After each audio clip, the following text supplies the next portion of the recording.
சென்னை பொருட்காட்சியில் ராட்டினத்தில் இருந்து தவறி விழுந்த பெண்ணுக்கு கால் எலும்பு முறிந்துவிட்டது. சென்னை திருவல்லிக்கேணியைச் சேர்ந்தவர் ஜமீமா. இவர் தமது குடும்பத்தினருடன் தீவுத்திடல் பொருட்காட்சிக்கு சென்றிருந்தார்.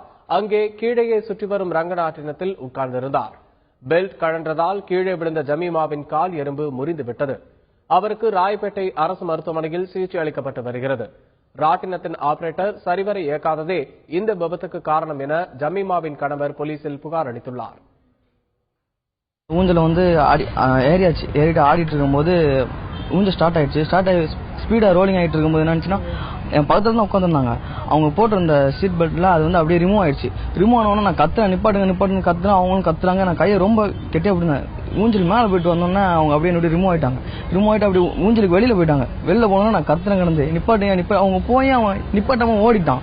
ஊஞ்சல் அவன் ஆள் இல்லை. அப்போ ரோட்ல யாரோ ஒருத்தங்க வந்து ஊஞ்சல் நிப்பாட்டிட்டு பின்னாடி உட்காந்தவங்க என் சீட் பெல்ட் கழட்டி விட்டான். நான் அந்த கம்பி விட்டு நாங்கள் ஜம்ப் ஆகிட்டு போனோன்னா போய் பார்த்தா அவன் கீழே வந்து கால் பேர்ந்து கிடக்காங்க.